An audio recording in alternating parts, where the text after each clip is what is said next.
Halo semuanya, selamat datang kembali di Footballier karena membicarakan sepak bola adalah hak segala bangsa dengan saya Mildan Daru. Dan Dex Gleniza. Sinar ini mengudara setiap Selasa. Akhirnya kita ketemu lagi dengan sedikit perbaikan daripada episode sebelumnya, Dex. Karena suaranya nggak jelas, Nggak jelas. terlalu kecil. Teknologi sungguh tidak membantu ya kemarin ya. Iya. Tapi kita hari ini juga dibantu juga sama teknologi yang membuat suaranya jadi makin jernih. Karena kita di studio sekarang. Di studio akhirnya meskipun lagi PSBB tapi ya udah kita tetap ngobrol pakai masker segala macam, dikasih jarak gitu. Cuman ada yang nggak di studio nih. Ada nggak studio? Ya kalian bisa baca sendiri kan di artworknya ada siapa gitu. itu. Karena kita kedatangan tamu hari ini yaitu siapa, Dex? Amal Ganesa, warga negara. Ini udah berulang lagi nih. Halo Mal. Halo. Jadi sama kayak episode ini berarti episode tiga ya waktu itu ya. Dan ini yang perlu nggak tahu Amal udah tahu kayaknya ya kalau episode yang dulu Mal yang ketiga itu Mal itu Iya. banyak didengerin orang. Salah satu yang paling favorit orang lah dari segi respon di media sosial, dari segi angka di pendengar segala macam tuh salah satu yang topnya kita lah Mal gitu Mal. Wih mantep dong, alhamdulillah dong. Alhamdulillah. Karena katanya Serius. main Banyak yang denger ya? banyak yang denger. Angka kan kita nggak bisa bohong kan kalau angka kan. Oh gitu ya. Iya, ada angkanya gitu dan banyak orang yang bilang kalau wah ini mind blowing banget ya soal isu olahraga ini gitu. Gue nggak nyangka ternyata isu olahraga yang selama ini dianut oleh Indonesia khususnya pemerintah tuh ternyata salah gitu. Ternyata yang benar tuh kayak gini gitu. Nah, jadi kalau teman-teman yang belum mendengarkan episode ketiganya boleh refer dulu. Entah dengerin setelah episode yang kali ini atau ya udah dengerin dulu yang episode 3 juga nggak masalah. Itu timeless kok. Maksudnya bisa Timeless. dengerin kapan aja. Dan hari ini kita mau ngomongin apa, Dex? Hari ini, Dex? Hari ini tentang olahraga lagi pastinya. Tentang kebijakan olahraga, tentang sport science, ada sport tourism juga kayaknya. Ya macam-macam lah, tapi berangkatnya dari ini karena rekaman saat pandemi, jadi dari pandemi dulu kali ya. Soal isu kenapa kan banyak yang bilang ya Mal ya kalau ternyata ini selalu berulang-ulang sih kayak ya harus berolahraga gitu, pandemi biar imun meningkat apa segala macam itu kan olahraga akhirnya jadi isu yang seksi tuh Mal untuk dibicarakan kan. Tiba-tiba semua orang beli sepeda buat olahraga, tiba-tiba IG story isinya updatean dari map dia lari gitu gitu segala macam kan. Tiba-tiba booming lagi. Jadi ada positifnya juga sebenarnya ya di soal ini nih. Cuman ini ada yang mengganggu gak Disek kalau ada jadi pas lagi isu-isunya hangat olahraga ini tiba-tiba muncul satu sentingan. Gue sebenarnya bukan masalah isu olahraga ya sih, justru isu olahraga ini menurut gua nggak terlalu rame Mil, selain orang-orang tertentu tadi ya. Soalnya kan kita kan kalau sekarang soal jaga jarak, jaga kebersihan, terus bantu ekonomi dengan belanja di UMKM gitu. Justru olahraga tuh jarang disuarakan oleh pemerintah, tapi memang disuarakan oleh rakyat-rakyatnya gitu. Lagi musim benar. Lagi musimnya gitu. Pemerintah tuh nggak ngajak gitu loh, ayo kita olahraga gitu. Nah ini kalau gue mau nanya ke Amal, harusnya yang ngajak gini siapa sih Mal? Kemenpora kah atau lo ngerasa justru pemerintah udah ngajak kita buat olahraga Mal? Justru peranan itu untuk mengajak, mengencourage, menstimulus partisipasi masyarakat untuk berolahraga itu peranannya paling utama ada di pemerintah. Baik level nasional maupun level daerah. Sampai ke level kecamatan itu ada di sana perannya. Peran yang paling utama. Itu. Jadi bukan ya memang seakan-akan nggak ada yang ini kan, nggak ada yang menyuarakan ya. Jadi kayak ini siapa sih, urusan siapa sih gitu. Padahal itu urusan ada di pemerintah, itu jelas banget. Jadi harusnya Kemenpora ya? Kemenpora dan dispora segala macam tuh. Pokoknya ada bau-bau governmentnya, perannya ada di situ mengajak masyarakat berolahraga. Oke, jadi gua kalau mau menyoroti Kemenpora karena ini rekamannya di bulan September. Jadi di bulan September itu tiap tanggal 9 itu ada Hari Olahraga Nasional. Nah, di Hari Olahraga Nasional atau HORNAS 2020 itu Kemenpora dan pemerintah juga membuat temanya itu adalah sport science, sport tourism, dan sport industri. Jadi lebih lebih modern kali. Itu kata Zainuddin Amali, jadi Menpora kita sekarang. Nah ini sebelum gua lanjut, lo ada komentar dulu nggak Mal soal itu Mal? Soal apa? HORNAS? HORNAS ya. Iya kemarin gue nonton tuh di salah satu TV swasta tuh Pak Menteri dan ada Pak Jokowi juga kalau nggak salah memperingati HORNAS itu kan di Cibubur, gue bahkan ingat Oh iya, tempatnya di Cibubur bener. Nah, iya. Jadi ya, nih kita mau ngebahas apanya nih Dex? Tanggapan gua tentang Haornas, apa tanggapan tentang konten pidato Pak Menteri ini? Pidatonya aja langsung lah. Nih sebelum lo tanggepin dulu ya Mal, gue bacain dulu ya beberapa kutipan ya. Jadi kan tema yang diambil kan 3 tadi ya di Haornas 2020 itu, sport science, sport tourism, dan sport industri. Nih gue ngambil kutipan ya sport science ini dari Pak Zainuddin Amali. Katanya awalnya saya pikir hanya olahraga prestasi yang butuh pendampingan sport science. Tapi setelah kita dalami dan kita diskusikan dengan teman-teman Formi, maka olahraga masyarakat maupun olahraga pendidikan juga butuh sport science. Karena dari sinilah yang mengawali semua kegiatan-kegiatan keolahragaan kita, itu kata dia. Nah soal sport tourism, dia ngasih contoh di Thailand. Terus dia bilang, kalau dibandingkan dengan Indonesia, kita punya tempat-tempat untuk wisata olahraga yang lebih lengkap. Lalu kita pasti lebih banyak pilihannya. Gunung-gunung kita bahkan untuk olahraga terbang layang dan lain sebagainya. Yang dalam kategori wisata juga kita banyak tempat yang bisa dinikmati oleh para wisatawan sambil olahraga. Dan terakhir nih, sport industri. Sport industri dia bilangnya berikutnya tentang sport industri. Olahraga dimanapun tidak mungkin lepas dari industri olahraga.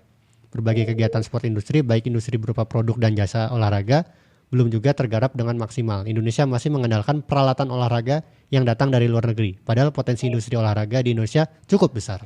Gimana Mal? Soal Nah, gue dari 3 itu gue mau tanggepin dulu yang komentar beliau tentang ini ya, peralatan olahraga ya.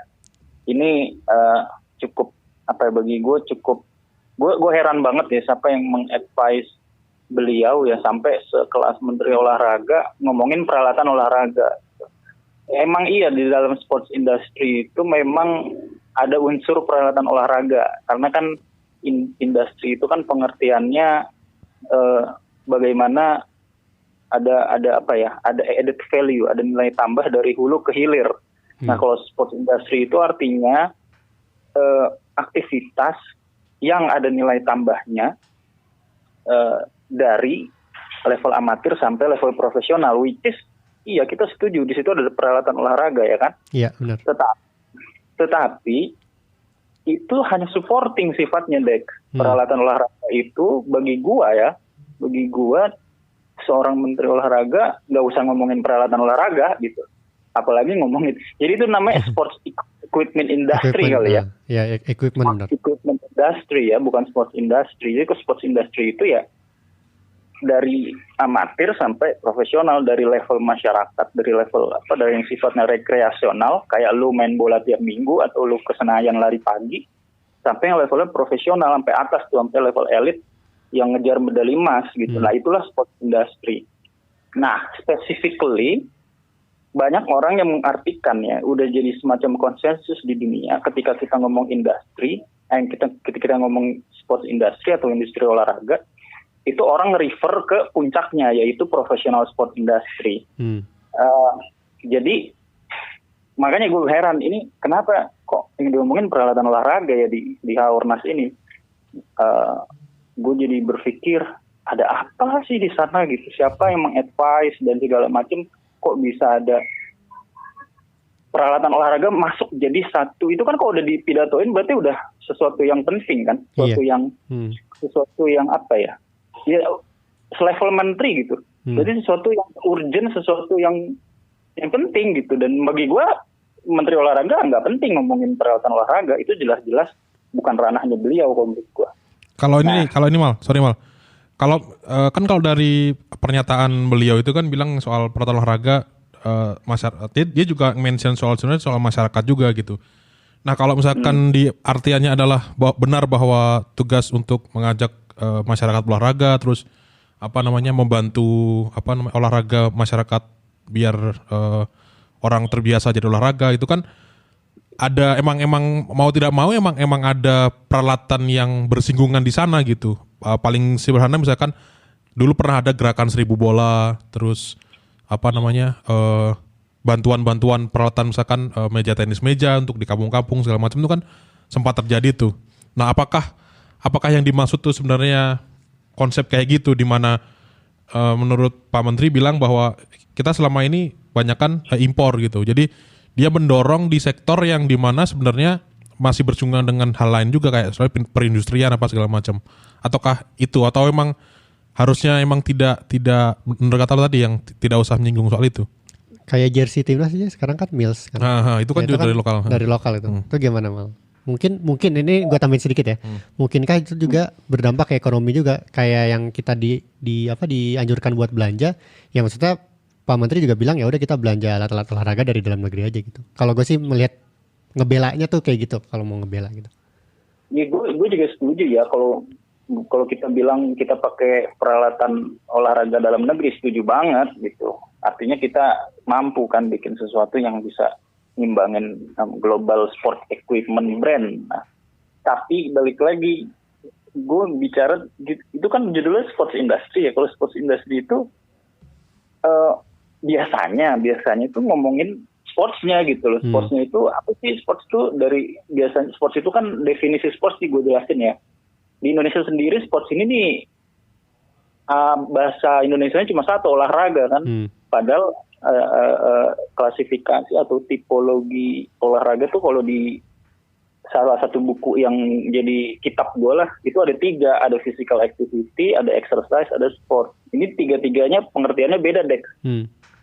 Nah, jadi sports itu adalah aktivitas fisik yang ada regulations-nya, ada ada kompetisinya, ada game-nya, ada kompetisi dan ada rules-nya. Itulah sport. Jadi kalau lo ke gym terus lo cuma ngangkat beban, lo you are not doing sports itu. Tapi itu lo namanya activity.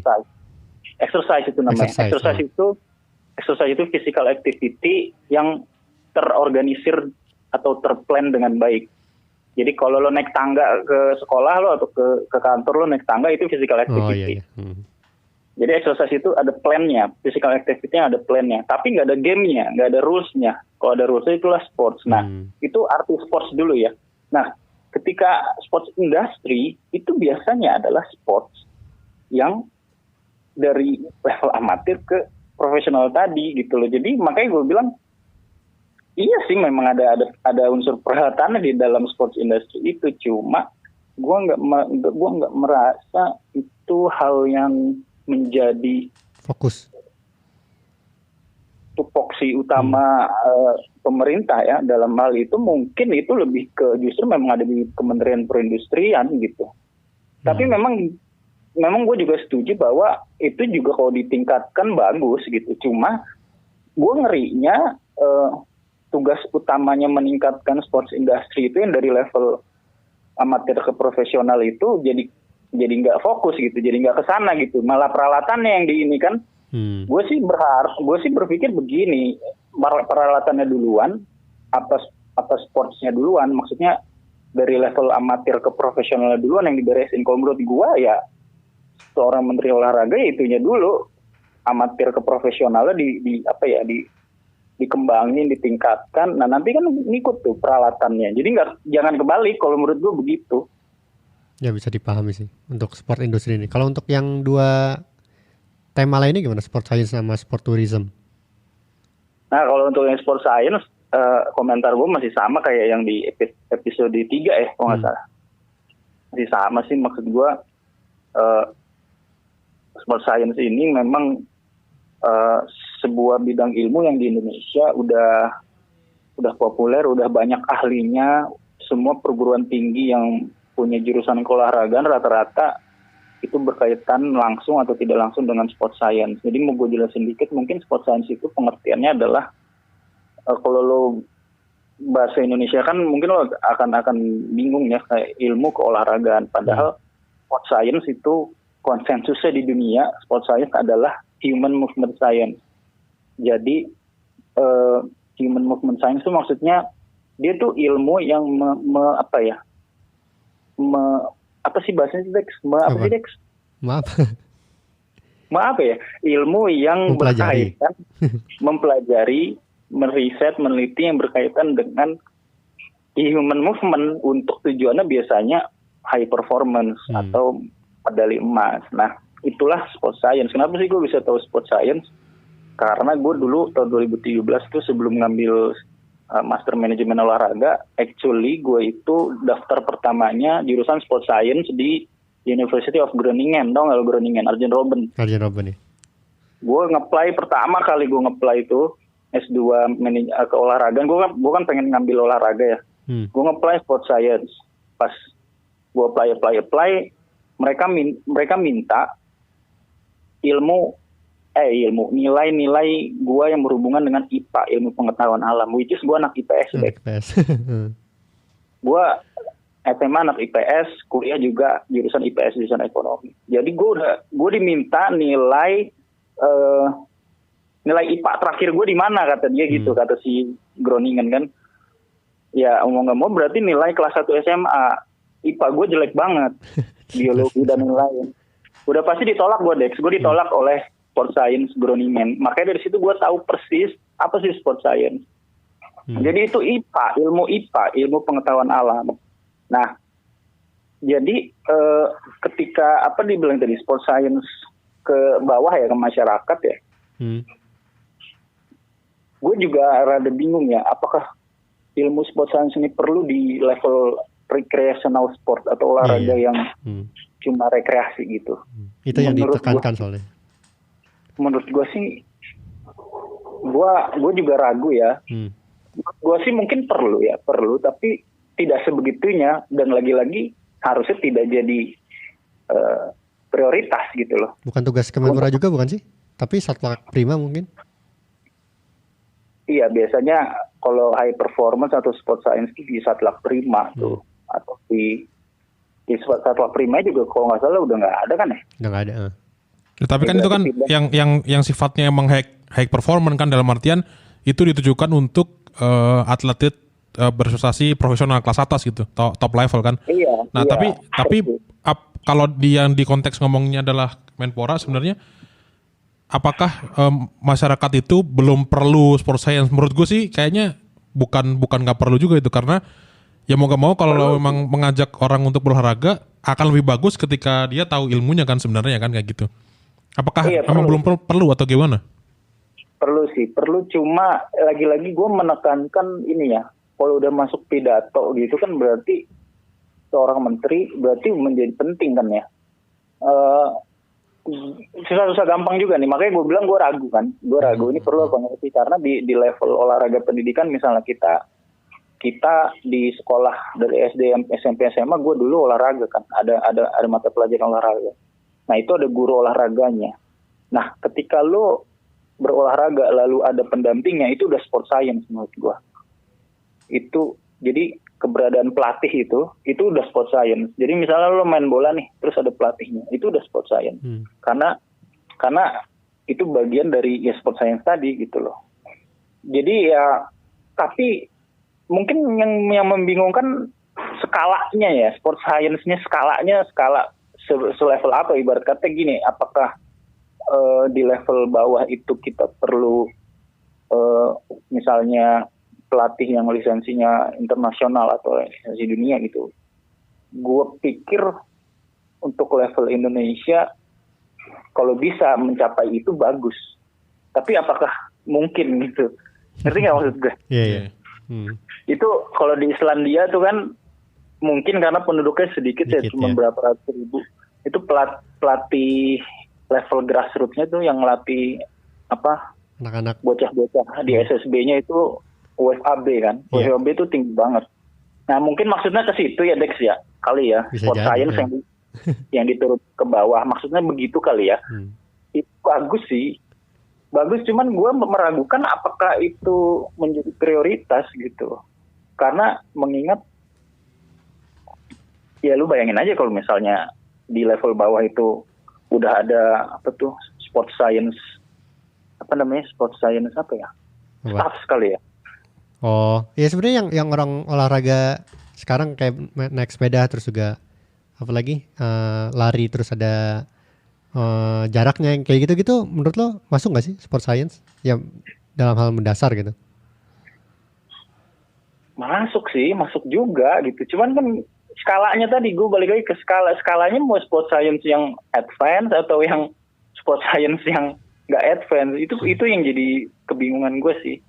Kan gue bilang ketika lo di level bawah, di level grassroots main bola aja misalnya, ada pelatihnya aja, itu udah sport science.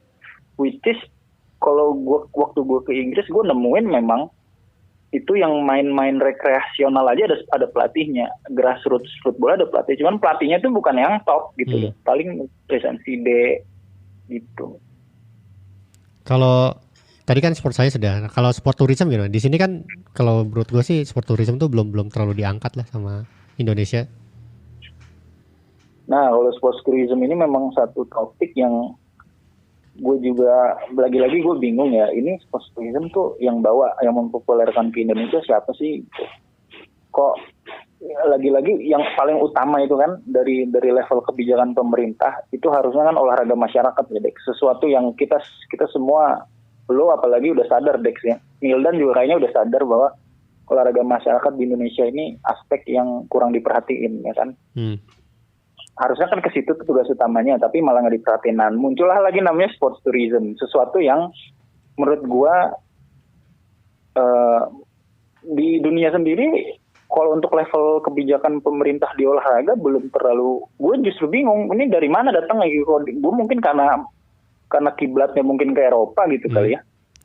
Mungkin jadi di Eropa tuh ya ada beberapa yang ngomongin sports tourism, cuman nggak populer gitu loh, Dex. Iya, nggak sepopuler itu ya. Kalau gue lihat sih penerjemahan sport tourism terdekat sih selain tourism itu sendiri menurut gue nggak tepat karena sekarang lagi pandemi ya. Itu mungkin Piala Dunia U20 2021 mal. Jadi itu kan bisa meningkatkan pemasukan daerah juga kan, diharapkan gitu. Sama ini MotoGP paling. Karena MotoGP udah approve kan di Lombok ya. Betul.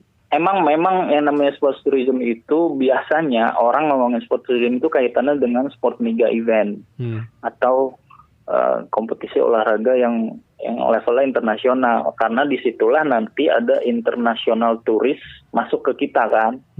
Misalnya kayak kita bikin MotoGP, jadi ujung-ujungnya tujuannya memang ekonomi sih. Kalau gue ngelihatnya sports tourism itu maksudnya ekonomi, karena ketika kita bikin event besar kayak misalnya MotoGP ya, atau katakanlah Olimpiade.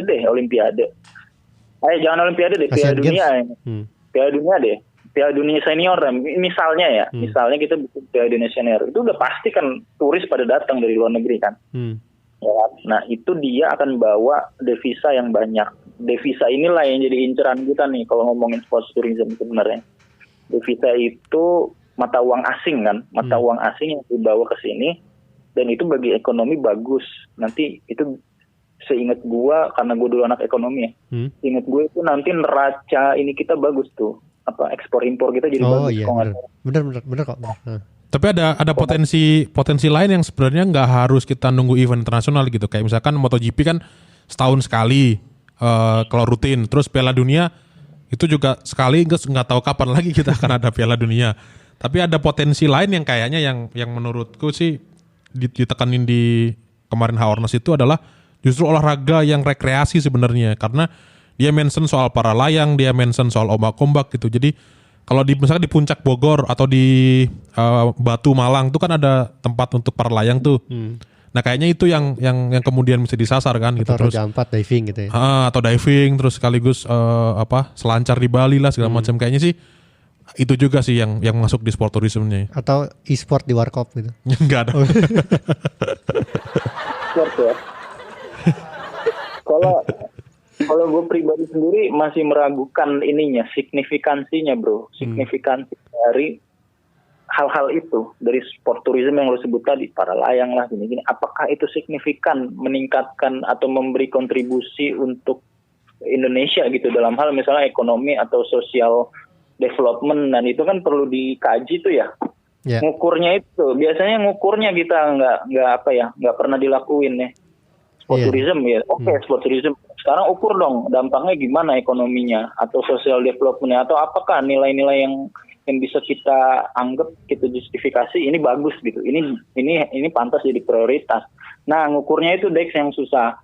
Karena kalau lo juga kalau nggak salah suka dengan ini kan kajian tentang sport mega event kan. Yeah, sport mega event itu sport mega event juga nggak hanya di Indonesia, di mana-mana juga masih jadi perdebatan ya, apakah perlu nih negara jadi host sport mega event. Negara berkembang. Kesimpulannya Apalagi nggak nggak perlu mal, pokoknya mal. Itu pendeknya kesimpulannya. Kebanyakan malah nggak ini ya, nggak ada Nggak balik benefitnya modal. ya. Nggak ada benefitnya secara Eh, langsung. bukan nggak ada benefitnya, nggak balik modal Nggak ya, balik modal sebenarnya sih. nggak untung ya. Nah, Ya kan? sorry gue potong.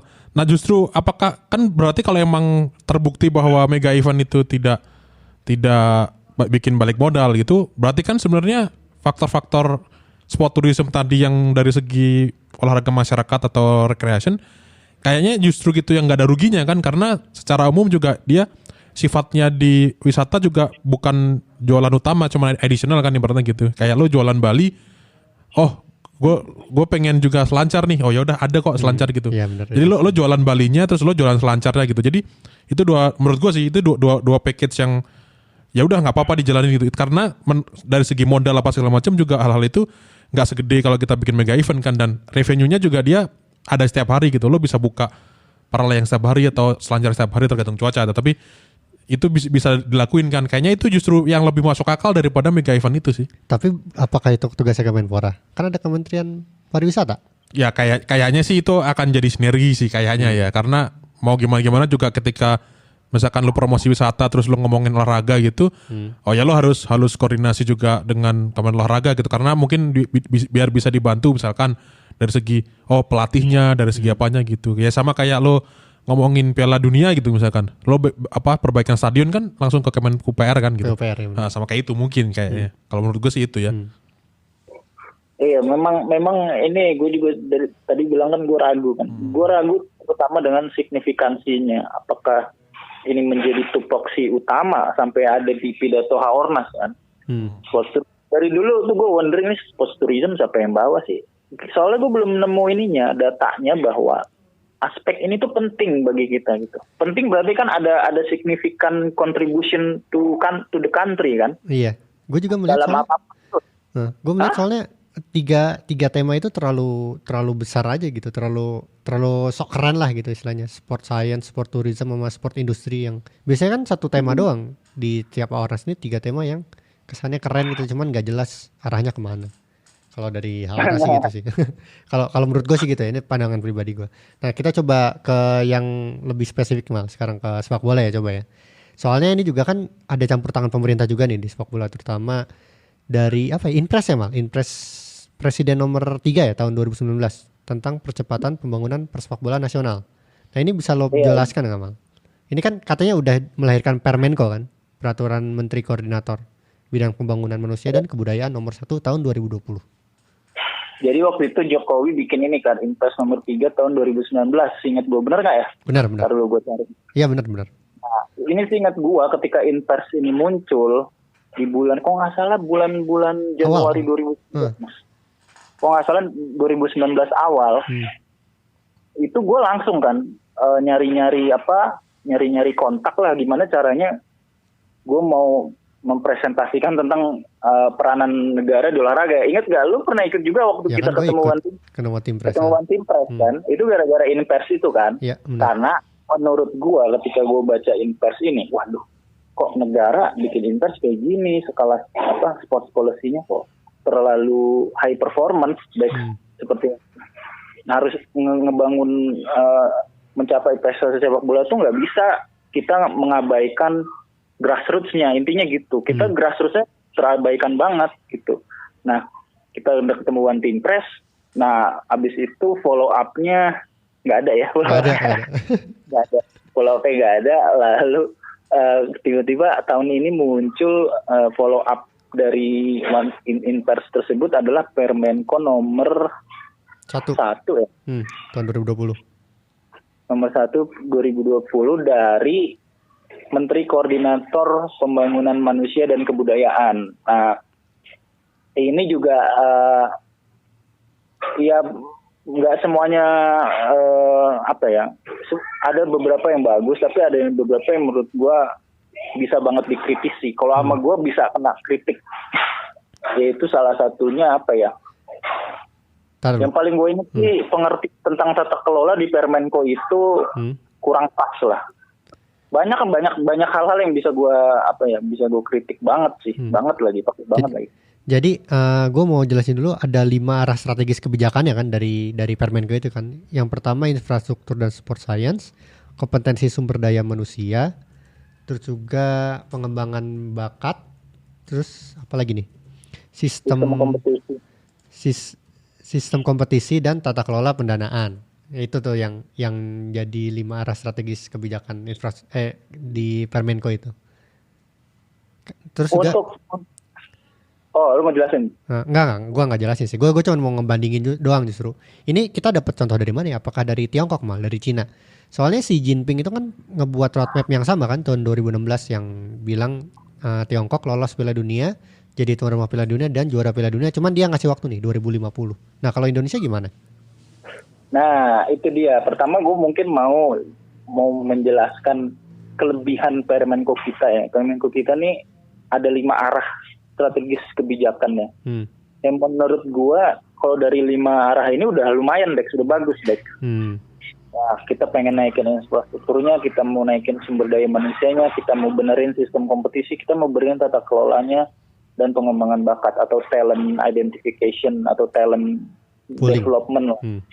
Nah, ini udah bagus nih kalau 5 ini dioptimalkan pasti ada perubahan yang ke arah yang positif ya. Pasti. Tapi yang setelah gue baca ini produk kebijakan ini, pas gue baca tata kelola, wah kok tata kelola pengertiannya begini ya, maksud dia koordinasi doang nih, gitu loh. Tata kelola itu kan pada intinya bahasa Inggrisnya tata kelola dulu deh, bahasa Inggrisnya governance. Governance. Nah, biasanya ada satu istilah namanya good governance. Nah, ketika good governance di olahraga tercapai, maka itu pasti akan berdampak positif untuk sport development itu sendiri. Tapi yang gue lihat di Permenko, kok tata kelola ini dimaksud lebih, kok ngarahnya kayak ini, kayak koordinasi gitu. Kayak apa sih? Padahal tujuan dari good governance itu adalah pertama checks and balance ya. Checks and balance. Terus standar etikanya jadi tinggi nih di antara pemangku kepentingan kita. Artinya kalau standar etika tinggi, korupsinya jadi rendah. Nah kan, lalu ini juga sih struktur ada juga di dalam tata kelola structure and process. Tapi di dalam Permenko dia gue lebih menangkapnya kok ini kalau tata kelola dianggap sebagai koordinasi yang berantakan. Koordinasi yang berantakan gitu. Kalau buat fokus ke sepak bolanya, jadi menurut lo gimana? Soalnya kan dari yang 5 arahan tadi itu kan ya meskipun tadi itu masuk salah satu fokusnya juga. Ini gua runut dulu sebentar ya. Jadi ada soal infrastruktur tuh Indonesia tuh bilangnya mau renovasi 6 sampai 10 stadion buat Piala Dunia U20 kan. Plus tambahan 5 stadion baru, 245 lapangan, 40 diantaranya buat Piala Dunia dan target lainnya itu 3.468 lapangan desa dan sekolah selesai per 2024 itu dari infrastruktur. Kalau dari kepelatihan tuh dibilangnya mau supaya sarjana kepelatihan itu setara lisensinya sama C di AFC. Terus tiap provinsi Indonesia punya minimal 15 tenaga keolahragaan berlatar sport science. Terus juga mau mengirimkan beasiswa program S2 dan S3 di luar negeri. Buat 70 orang untuk sport science dan 10 orang buat manajemen sebelum 2024. Kalau dalam negeri itu dibuka nih persis yang kayak di episode kita di episode 3 nih Mal. Mau dibuka prodi sport management di perguruan tinggi gitu. Kalau dari arahan-arahan tadi, selain yang soal apa tadi tata kelola, menurut lo gimana? Iya. Udah bener kan sebenarnya kan? Apa kurang dari angka-angka tadi? Kalau kita ngomong misalnya nih ya infrastruktur ya, gue sih kalau jadi punya kewenangan atau punya akses untuk memberi nasihat di pengambil kebijakan olahraga kita, menurut gue sih kalau untuk infrastruktur itu oke lah kita karena mau bikin Piala Dunia, menjadi tuan rumah Piala Dunia tahun depan U20, kita perlu stadion, oke itu. Tapi di luar itu harusnya kita lebih banyak ini tadi kalau di konteks Permenko ini lapangan desanya digemukin lagi gitu 3.400. Dan kita juga perlu tahu sebenarnya pertanggungjawaban dari angka ini atau progres lah. Udah berapa ribu sih ini lapangan yang dibikin, itu komunikasinya harus clear sih menurut gua.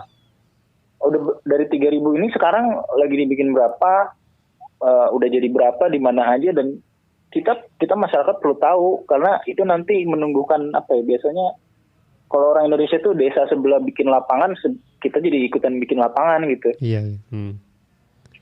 Nah itu dari hal ini udah lumayan, Dex. Mengingat kita APBN-nya kan nggak sekuat Cina ya. Udah lumayan ya. Nah, Kecuali stadion ya, kita gue sih kalau infrastruktur diartikan bikin stadion banyak-banyak, kayaknya Indonesia stadion bolanya udah banyak. Udah banyak, bukan cenderung cukup. Yang kurang itu lapangan sepak bola untuk masyarakat ya, iya. yang bisa diakses oleh masyarakat, itu yang kurang banget kok menurut gua. Cuman gua mau sedikit belajar dulu Mal dari Tiongkok ya, soalnya Tiongkok itu kan per 2020 udah ada 70.000 lapangan kan, dengan 20.000 pusat latihan. Cuman ternyata di sini ada masalah, katanya biaya sewanya mahal, makanya itu juga yang nggak menunjang ketika pemerintah udah turun tangan mau sepak bola Tiongkok maju, ternyata nggak bisa itu tadi gara-gara sewanya mahal. Nah itu menurut gua bisa terjadi juga sih di Indonesia kalau lapangan udah ada, stadion udah ada, yang nggak ada yang make gitu. Iya nggak sih? Atau nggak segitunya juga? Makanya tergantung implementasi di lapangan ya. Yang namanya kebijakan pemerintah harusnya membuat tujuannya tercapai, yaitu lapangannya dipakai ya kan. Kalau harganya mahal, berarti kan pemerintah harus intervensi. Kenapa jadi mahal nih? Gue kan maksudnya bikin lapangan biar dipakai. Jadi mahal gara-gara dipakai. Nah itu masalah pertama biasanya. Masalah kedua, nggak dipakainya biasanya gara-gara maintenance-nya nggak bagus. Bisa kan? Kalau misalnya lapangannya udah dibikin tapi nggak di maintenance dengan baik, orang malas make, ya kan? Iya. Karena kita nggak bisa pungkiri bahwa fasilitas olahraga yang terpelihara dengan baik itu meng-attract orang untuk rajin berolahraga, itu nggak bisa dibantah. Nah, gue punya prediksi nanti ada di situ gitu loh. Salah satu tantangan, bisa nggak kita memelihara fasilitas olahraga yang udah kita bikin sendiri gitu. Ini kalau soal KPI gimana Mal? Jadi KPI-nya itu kan menurut gue sih nggak jelas ya Permenko itu ya. Terutama yang buat sepak bola ini kan dia bilang Indonesia lolos kualifikasi Piala Dunia, terus juga berprestasi. Cuman nggak jelas berprestasi itu acuannya apa gitu. Betul. Jadi ini yang mau gue kritisi juga ya. Kritisi apa sih? Maksud gue salah satu poin yang paling penting, kok justru kita nggak jelas kapannya. Kalau Cina kan udah jelas ya, by 2050 mereka udah juara, udah di host, udah juara, udah lolos kualifikasi Piala Dunia Senior. Nah kalau kita di Permenko itu nggak jelas kapan kita masuk Piala Dunianya, kapan kita juara Piala AFF-nya nggak jelas, ya kan? Lo udah baca kan? Udah baca. Nah, kalau 2045 tuh bukan ya? Nah kan disebut kan 2045 kan sebenarnya kan? Bahasanya gini, wordingnya gini. Sepak bola Indonesia sudah mencapai prestasi dan kemenangan di tahun 2045. Lah, prestasi dan kemenangan itu maksudnya apa? Ukurannya apa? Gitu? Mencapai prestasi dan kemenangan, ukurannya apa? Nggak di state dengan jelas. Harusnya di state tuh. 2045 kita udah masuk Piala Dunia misalnya. Bukan itu disampaikan ya? Masuk Piala Dunia sama juara Piala AFF. Cuman nggak jelas kapan aja. Gua nggak nemu. Oh enggak ya? Enggak. Jadi ada kata yang begini, secara umum di 2045 sepak bola Indonesia sudah mencapai prestasi dan kemenangan. Itu kalimat pertama. Di tempat lain, di halaman lain, Permenko ini bilang kondisi umum yang dicapai diantaranya partisipasi di Piala Dunia dan menjuarai Piala AFF. Lagi-lagi kita nggak bisa nemuin spesifik when-nya. When lo juara, kapan kita Piala Dunia, kapan kita juara Piala AFF, kapannya itu belum di state Dex dengan jelas. Ya. Jadi ini apa ya, ambigu dan ragu-ragu gitu. Harusnya ditulis 2045 kita udah masuk Piala Dunia dan udah juara Piala AFF. Nah itu enak tuh. Itu baru namanya sasaran strategis. Harus ada spesifik objektif. Spesifik objektifnya ada, tapi ini gue nggak nemu. Jadi ini kayak ragu-ragu ya, kayak ambigu ya, ambigu dan ragu. Nah ini yang bedain juga dengan sasaran strategisnya Cina. Kalau Cina udah jelas, Xi Jinping bilang 2050 juara Piala Dunia, jadi host dan lolos. Nah itu baru strategi menurut gue. Terus selain kapannya juga gue juga mau menyoroti Permenko soalnya nggak jelas nyebut berapa alokasi APBN dan swasta untuk memenuhi instruksi Pak Jokowi itu kan. Menurut lo sebaiknya gimana soal alokasi dana ini? kalau dana nih susah juga nih alokasi APBN untuk olahraga kita. Kayaknya APBN kita kan kalau nggak salah rata-rata 1 triliun, 2 triliun, 3 triliun tuh untuk Kemenpora sendiri. Kalau nggak salah tuh biasanya jadi gede kalau ada event internasional kayak Asian Games. Nah, gue sih menyarankan APBN tuh jangan banyak-banyak lari ke olahraga prestasi justru deh, karena APBN itu kan uang rakyat ya. Jadi menurut itu harus banyak lari ke olahraga masyarakat. Contohnya kayak bikin lapangan sepak bola desa, lapangan sepak bola gor lah, sekolah, gor, lapangan bola yang apa sih? Komplek gitu. Ya pokoknya yang bisa diakses masyarakat dengan mudah. Nah di situ APBN tuh lari ke situ menurut gua, yang bisa diakses oleh masyarakat. Tapi kalau udah bau-baunya prestasi olahraga atau high performance, swasta itu bagusnya ada peran swasta, entahlah lewat dana CSR atau PPP, public private partnership, karena atau bikin BUMN khusus mendanai olahraga, silahkan aja gitu. Tapi ini beneran belum ada di Permenkonya kan, nggak dijelasin kan dari mana kan dananya? Belum sih kayaknya, seingat gue belum ya. Jadi apakah ini jadinya ini Mal? Sebenarnya impresnya jadi overrated aja gitu, karena itu tadi buat gaya-gayaan doang apa segala macam gitu. Tapi kalau misalkan kita dari segi sejarah gitu, dari sejarah sepak bola Indonesia, kalau dari 20 tahun terakhir bahkan gitu, kita suatu prestasi kembang kempis gitu. Jadi ketika kita mau membandingkan dengan negara-negara lain yang emang dari 20 tahun terakhir udah punya fondasi yang sangat kuat dari entah dari industri, pembinaan, bahkan penemuan bakat gitu, ya harus diakui karena Indonesia sangat-sangat cupu di bidang itu gitu. Jadi ketika harus nge-boost itu, ya akhirnya harus keluar impers, karena kalau nggak ada impers, kalau nggak ada impers nggak mungkin emang bisa nge-boost kalau nggak ada ini, karena itu lagi kan karena butuh misalkan dari segi koordinasi kementerian lain, kayak misalkan butuh infrastruktur, harus nyenggol PUPR gitu. Ketika kita andalin federasi doang atau swasta doang untuk bikin itu kan agak susah juga buat bikin infrastrukturnya gitu, atau dari segi industri tadi, kemudian industrian, terus dari segi pariwisata, terus alokasi anggaran kan ke Kementerian Keuangan gitu. Jadi apakah sebenarnya kalau dari Indonesia sendiri impers ini emang perlu nggak sih, atau jangan-jangan yang sebenarnya nggak perlu ini kok gitu? Gimana Mal? Nah, ini pertanyaan bagus nih Dan, bagus banget pertanyaan. Gue juga dari kemarin wondering, kenapa sepak bola jadi impres ya? Kenapa Jokowi mementingkan sepak bola? Kan ada cabur lain tuh. Cabur lain nggak ngerasa iri gitu kan. Gue mikir begitu tuh, simple aja. Nah memang jadi ini tergantung ininya, perspektifnya nih. Kalau kita melihat dari popularitas olahraganya, menjadi penting kita punya impers khusus olahraga kan. Khusus sepak bola, karena sepak bola adalah the most popular sport in this country gitu, di Indonesia. Paling populer, kita nggak bisa bohong kan, sepak bola. Tapi apakah sepak bola paling berprestasi di Indonesia? Kagak. Ya kan, di Olimpiade aja kita nggak berprestasi kan. Kapan timnas senior juara? Juara apa? 91 ya? Oh, 91 juara SEA Games. Ya, berarti bisa dikatakan tidak berprestasi kan sepak bola kan? Iya, makanya gue bilang 20 tahun terakhir ampas gitu. Makanya itu tergantung perspektifnya, dan kalau dari perspektif popularitas, bahwa ini adalah olahraga paling populer di Indonesia, masuk di situ. Berarti tapi tujuannya menjadi politik, ya kan? Tujuannya jadi seakan terlihat seperti politis, yaitu nyenengin masyarakat, nyenengin audiens. Tapi kalau kita mau contoh kebijakan olahraga, misalnya di Inggris itu ada satu kebijakan begini, kalau federasi atau olahraga ini nggak berprestasi, ya lu nggak gua kucurin dana. Gitu.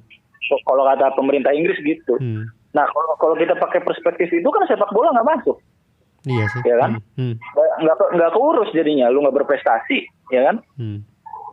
Makanya ini angle-nya jelas kalau menurut gue dari sudut pandang pertama tadi, bahwa ini olahraga paling populer di Indonesia, maka mungkin dianggap strategis oleh Jokowi gitu.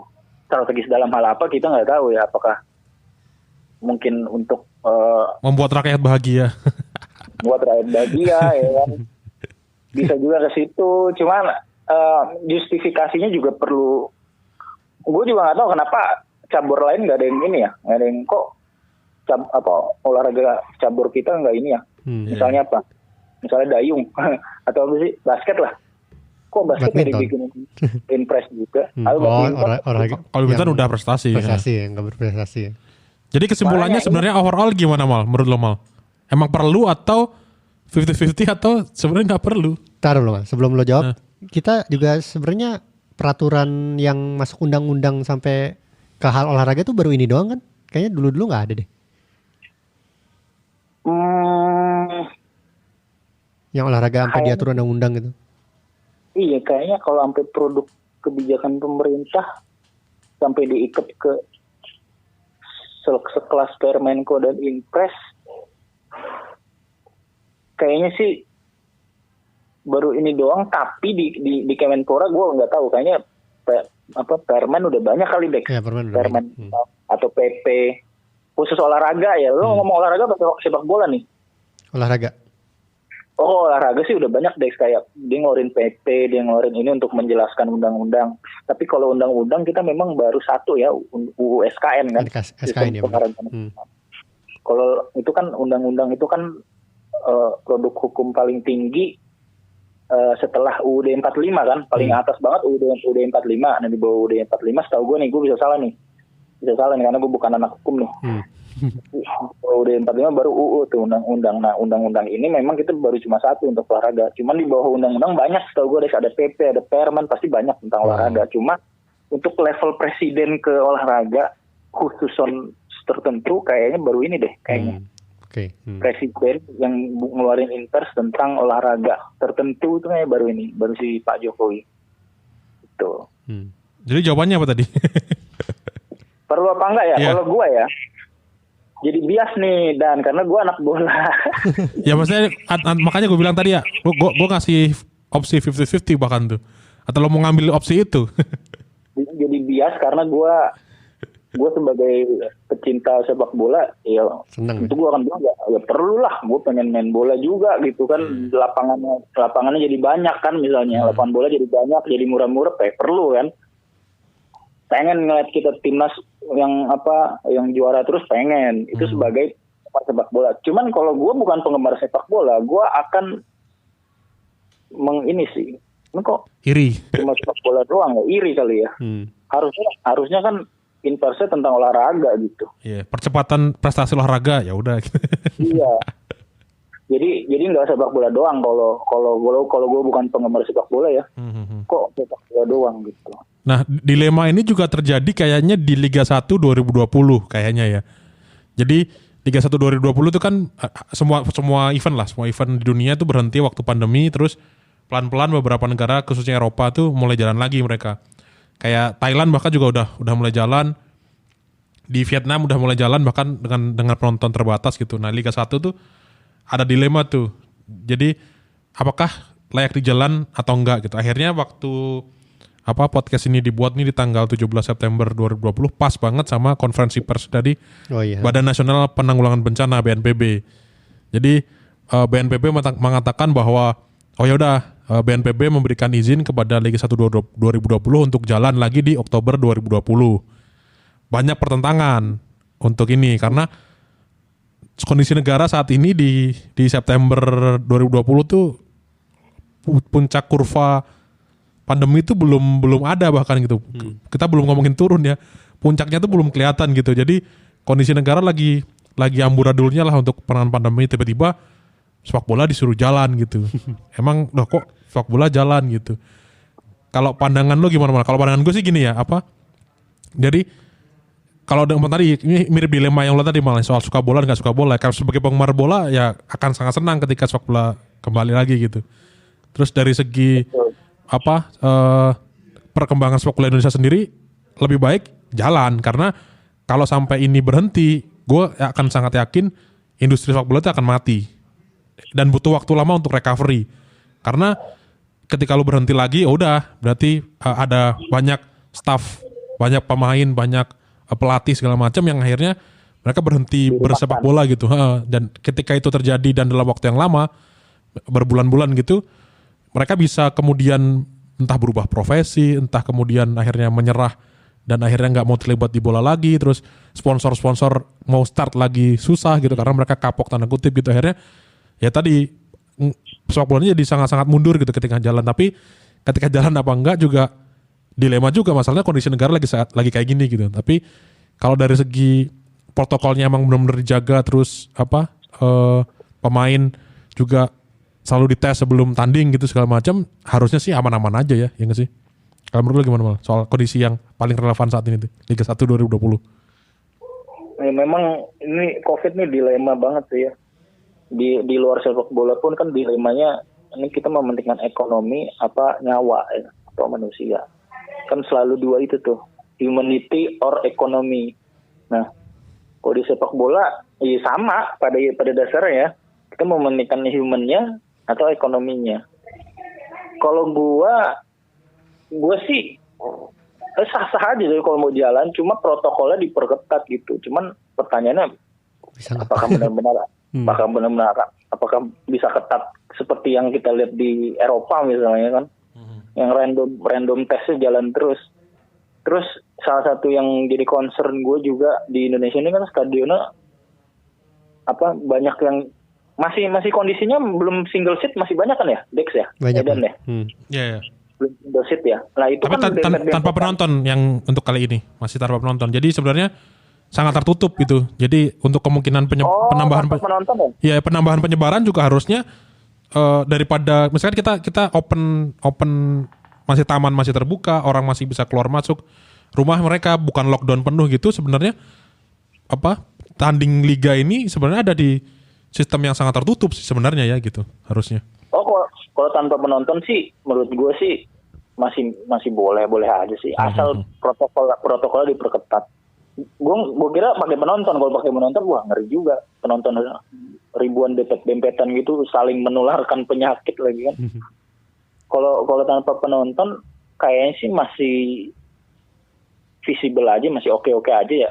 Cuma gue pikir kayak IPL yang mau mulai masukin penonton, lu baca beritanya nggak? IPL udah mulai mengalokasikan beberapa seat untuk penonton bisa datang gitu. Gue pikir mau kayak gitu kali ya. Bahkan di beberapa pertandingan persahabatan pramusim itu udah mulai diujikan tuh. Chelsea kemarin tuh sempat ada masukin penonton dengan izin khusus ya, dengan sekat-sekat jarak gitu. Makanya gue pikir ke arah situ. Kalau nggak pakai penonton, menurut gue Liga 1 jalan, menurut gue sih masih oke sih, masih fine aja, asal protokol, berarti kan fokusnya ke protokol ini, ke pemainnya kan. Iya. Pemain kan. Kalau lo gimana Dex secara umum? Pendapat lo soal ini? Menurut gue Indonesia buat bereksperimen sih jalanin aja nggak apa-apa. Cuma ntar dinilai dulu. Gue sih soalnya orangnya lebih suka bereksperimen aja gitu. Tapi nyawa Dex ini. Ya, tapi memang tanpa penonton sebaiknya. Ya memang gitu juga kan. Iya. Tapi kalau tanpa penonton emang lo oke aja sebenarnya ya. Oke aja sih. Jalan aja lah gitu. Ya udah kalau gitu. Kayaknya sekian ya Dex ya untuk episode kali ini. Bung Amal ada titip pesan atau sekarang lagi sibuk apa nih Bung Amal? Oh, gue lagi sibuk ini dengan Ganesh Sport Institute dan Consulting. Jadi kita nih lembaga pertama di Indonesia yang fokus ke manajemen dan kebijakan olahraga. Makanya tadi gue ngomong tata kelola nih. Tadi kita lagi ngeriset tata kelola Federasi Olahraga di Indonesia, seberapa baik atau seberapa aware-nya dengan good governance, dengan tata kelola yang baik. Ini riset ini lagi kerjasama dengan sebuah lembaga di Denmark namanya Danish Institute for Sport Studies. Itu sih kita lagi riset, dan kita juga lagi bikin, tadi berkaitan dengan peningkatan SDM tuh, kita juga lagi bikin satu program program 1 juta pelatih. Kita mau ngasih beasiswa ke pelatih olahraga, tapi ini pilot projectnya sepak bola dulu, karena kita banyak kan penggemar sepak bola sih. Lagi-lagi sepak bola ya kan, tapi itu sebenarnya mau kemana-mana. Cuman ya ya bagus lah dengan adanya Permenko itu meningkatkan standar kualitas pelatih, ya bagus gitu. Jadinya gue bisa tidur nyenyak aja kali ya. biar apa pemerintah yang itu. Cuma ya gue pengen ini aja lah, pengen ngebantu lah untuk naikin standar kualitas pelatih olahraga di Indonesia, karena itu salah satu kunci banget kalau lo mau punya kita prestasi olahraga yang bagus, memang salah satu kuncinya ada di kualitas pelatihnya. Kalau bisa kita bikin berapa, ribuan lah atau ratusan ribu kali ya pelatih olahraga di Indonesia license-nya internasional. Nah itu pasti akan menaikkan level kita punya prestasi olahraga kita pasti naik. Percaya sama gue, pasti naik. Makanya gue bikin itu kan di Ghana Sport, bikin itu. Gue nggak tahu duluan mana ya, duluan Permenko itu apa program cita pelatihnya Ghana Sport ya. Gue nggak tahu. Dan kalau orang pengen misalkan entah diskusi, entah ngajakin kerjasama ke Ghana Sport, berarti hubungnya ke siapa Mal? Ke gue bisa, ke Dex bisa nih, ke Footballier. Hubungin kemana berarti, ke Twitter, Instagram atau ada Twitter, website atau apapun? Twitter aja lah biar followernya naik ya. Di mana tuh aja tuh username-nya? Twitternya @amalganesa, GANESHA. Oke, ya udahlah, kayaknya sekian Dex ya. Ya udah, terima kasih ya Bung Amal sudah mau ngatakan ngobrol hampir sejam ini. Sama-sama bro. Iya, ya udah. Sekian buat teman-teman, terima kasih sudah mendengarkan. Jangan lupa follow tadi @amalganesa bintang tamu kita, bisa juga follow ke @footballier_id atau bisa juga ke @mildandaru dan juga @dexglenniza. Ya udah, terima kasih sekali lagi. Dadah semuanya. Bye. Ini adalah suara Pandit Komputer. Terima kasih telah mendengarkan. Jangan lupa share ke teman-teman kalian.